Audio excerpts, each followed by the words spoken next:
the sports category, and we have Mr. Anand Sancheti and Mr. Ish Mohan Garg on the dais. I would also like to call upon renowned industrialist from the city, the very hard-working and a dear friend, Mr. Pradeep Jeswani, to please present the next set of awards.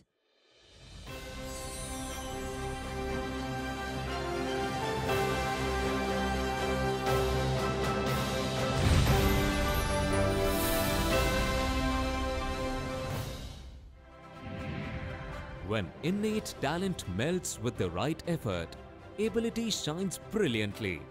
The first captain of the Indian Divyang cricket team, an elite international cricketer, he has earned many accolades for his skills. Celebrated as man of the match for his fielding skills, with the laurel of once outplaying the god of cricket, a sports person above all, a true man in blue. It is our great pleasure to present the Calderys Global Nagpur Awards 2022 for sports to Gurudas Raut.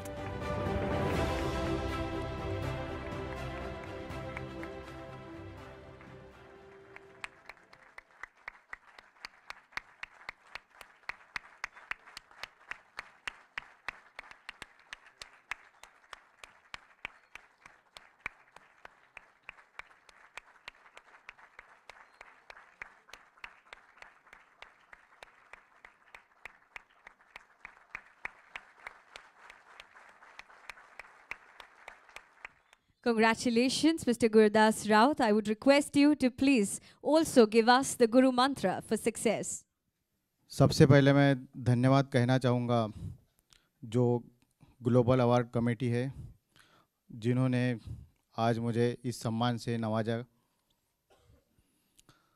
आज यहाँ पे सम्माननीय stage पे जो honourable व्यक्ति बैठे हैं और जितना भी टैलेंट मैंने अभी तक देखा है और जिन्होंने भी अभी तक अवार्ड प्राप्त किए, तो आपको सबसे पहले मेरी तरफ से सैल्यूट, क्योंकि आपने अपने क्षेत्र में इतने अच्छे काम किए, मैं भी थोड़ा हैरत अंगेज था। अब रही बात मेरे हुनर की, टैलेंट की, तो उससे पहले मैं एक लाइन कहूँगा। समझा गए उपदेश में हरिश्चंद्र कृष्ण राम, दौलत कभी रहती नहीं, रहता है सिर्फ नाम।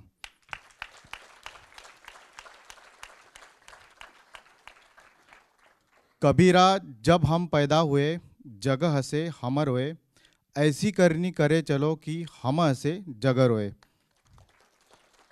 जब मैं छोटा था तब मेरी मम्मी रो रही थी कि गुरदास को एक हाथ नहीं है, वो कैसा करेगा। तो उस समय में जैसे जैसे मुझे समझ आई, क्रिकेट के प्रति लगाव हुआ, तो मेरे आइडल थे सचिन तेंदुलकर, उनको देख के मैंने क्रिकेट को देखा, सीखा।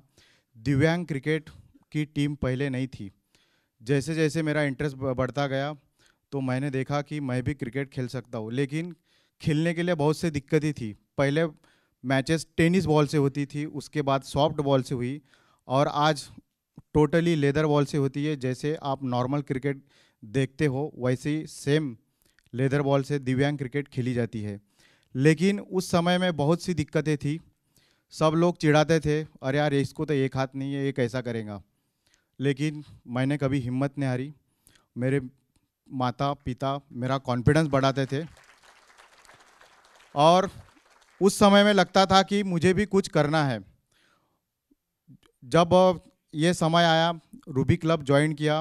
रूबी क्लब में हमारे जो कोच थे अशोक नानवटकर सर और महाराष्ट्र क्रिकेट टीम के कोच उत्तम मिश्रा, संजय बोस्कर, इन्होंने मुझे क्रिकेट के लिए खेलने के लिए प्रेरित किया और मेरे पहले टूर में मैंने दिव्यांग क्रिकेट का रिकॉर्ड तोड़ दिया। पहली सीरीज़ में मैन ऑफ द सीरीज़ केवल बॉलिंग के बदौलत 6 मैच में 24 विकेट लिए और उसके बाद मेरा कारवा बनता गया।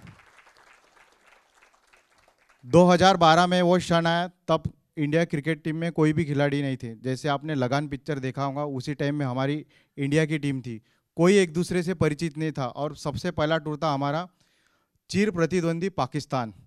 पाकिस्तान को हराना ये चैलेंज रहता है, क्योंकि सभी की अपेक्षा रहती कि सभी टीमों से हार जाना लेकिन पाकिस्तान से मत हारना। तो एज अ कैप्टन मुझे वो चैलेंज था और वो चैलेंज मैंने एक्सेप्ट किया। मेरे साथ में मेरे जितने भी खिलाड़ी थे उन्होंने मुझे सपोर्ट करके भारत के लिए 3-0 से हमने वनडे श्रृंखला जीती और T20 इसी के साथ ये सारी टूर्नामेंट जीत के हमने पाकिस्तान में वाइट वॉश किया। वहाँ से वो चीज़ें मुझे अच्छी लगी। और उसके बाद एक ड्रीम होता है किसी भी खिलाड़ी का, जब साक्षात क्रिकेट के भगवान सामने रहे और आपको एक मौका मिले बॉलिंग करने का।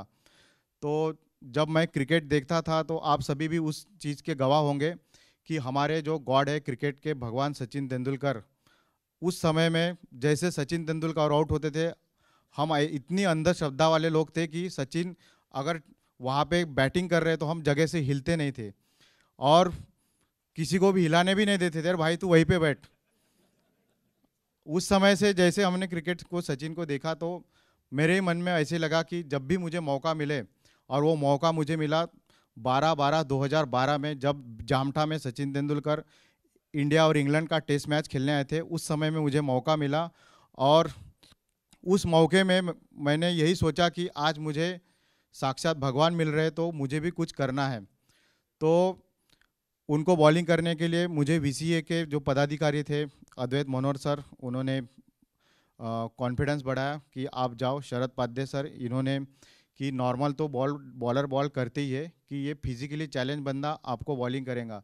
तो सचिन भी हैरान थे, उन्होंने देखा और जैसे सचिन को मैं नेट्स प्रैक्टिस के लिए बॉलिंग करने गया तो आई कैन इमेजिन उनको देखते मैं पहले घबरा गया कि सच में मैं उनके सामने खड़ा हूँ या नहीं हूँ, क्योंकि नॉर्मल तो लोग सभी जाते हैं लेकिन दिव्यांग खिलाड़ी ऐसा था मैं पूरे हिंदुस्तान में कि उनको मैं बॉलिंग करने गया। जैसे बॉलिंग करने गया तो पहली बॉल मेरी वाइड चली गई और डर गया मैं। तो सचिन मेरे पास आए, गुरदास तू नेट्समध्ये सचिन तेंदुलकर आहे असं समजू नको, नेट्समध्ये नॉर्मल प्लेयर आहे असा विचार कर आणि बॉलिंग कर। ये चीज़ें मुझे उनकी इंस्पायर हुई। तो मैंने जाते जाते खुद को समझाया, गुरु अभी नहीं तो कभी नहीं, क्योंकि जैसे उन्होंने अपना नाम कमाया है तो मुझे भी कुछ ना कुछ अपने टैलेंट की प्रतिभा का उनके सामने प्रदर्शन करना पड़ेगा। तो पहला बॉल एक समय जब टेस्ट मैच चालू था 2011 में, डेल स्टेन और सचिन तेंदुलकर बैटिंग कर रहे थे, डेल स्टेन बॉलिंग कर रहा था।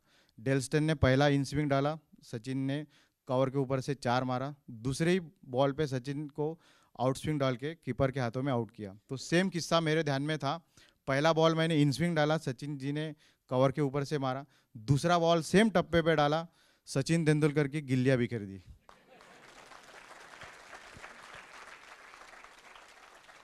उस दिन मैं रात भर सोया नहीं और सभी के लोग फ़ोन, तारीफ, ये सारी चीज़ें, और मुझे मेरी मेहनत के वो क्षण याद आ रहे थे कि जिस समय में मेरे को लोग क्रिकेट के नेट से बाहर करते थे कि ये हैंडीकैप क्रिकेट कुछ नहीं कर सकता। उस लोगों को आज ये सारी उपलब्धियां पता चलती है, तब उनको यकीन होता है कि दिव्यांगों को भी कभी कमी नहीं लेखना चाहिए। और मैं जब भी जहाँ भी जाता हूँ, my disability is my ability. हर क्रिकेट खिलाड़ी का एक सपना होता है कि वो देश के लिए वर्ल्ड कप जीते। 2019 का वर्ल्ड कप था जब इंडिया टीम न्यूजीलैंड से सेमीफाइनल में वर्ल्ड कप हार कर बाहर आ गई थी। तो उस समय में हम लंदन में हम ही थे। तो हमने यही सोचा है कि हमारी इंडिया टीम का बदला हमको लगान के साथ इंग्लैंड को ही वसूल करके लाना पड़ेगा। तो इंग्लैंड में ही उनकी ज़मीन पर जाकर हमने तिरंगा लहराया और 2019 का वर्ल्ड कप भारत के लिए लाया और हमारा सपना पूरा हुआ।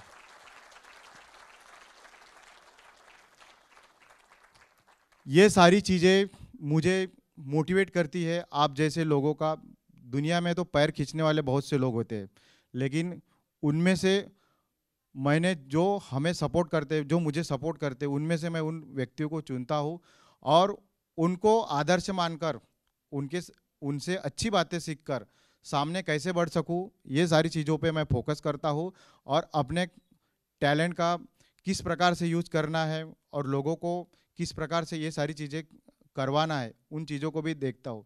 जैसे आज मैं पूरे इंडिया में पहला कैप्टन था, तो मैं चाहता हूँ कि पूरे हिंदुस्तान में या उसमें से विदर्भ में ऐसे दिव्यांग बच्चे जहाँ कहीं भी हो, पूरे नागपुर में। अभी आप सभी लोग बता रहे थे कि हमने ये कंपनी स्टार्टेड की, आपने अलग अलग क्षेत्र में कंपनियां स्टार्टेड की, और आज मैं इस स्टेज पे ये भी बताना चाहता हूँ कि आने वाले समय में मैंने तो देश के लिए वर्ल्ड कप जीता, अचीवमेंट हासिल की। आने वाले समय में मैं जितने भी दिव्यांग बच्चे हैं, चाहे विदर्भ महाराष्ट्र के, उन सभी दिव्यांग बच्चों को फ्री ऑफ कॉस्ट सिखाऊंगा और दिव्यांग की पहली एकेडमी नागपुर में खोलूंगा। ऐसा आपके सामने मैं प्रॉमिस करता हूँ कि आने वाले समय में मैंने जितनी भी कठिनाई की, वो कठिनाइयाँ इन बच्चों को, उन खिलाड़ियों को नहीं मिलनी चाहिए, यही मैं प्रयास करूँगा। क्योंकि बहुत से दिव्यांग खिलाड़ी गरीब होते हैं, घर में सपोर्ट नहीं करते, क्योंकि जॉब नहीं मिलता, तो उन सारी चीज़ों से वो नाराज़ होते हैं। तो मैं उन नाराज़ियों को दूर करूँगा, उनसे खेल के माध्यम से उनको मोटिवेट करूँगा, और देश के लिए जैसे मैंने वर्ल्ड कप जीता है, आने वाले समय में बहुत से वर्ल्ड कप दिखाने के लिए मैं उनको प्रेरित करूँगा। और thank you so much Nagpur global awards and committee and all, specially thank you Praveen sir, उन्होंने मुझे यहाँ पे बुलाया। Thank you so much.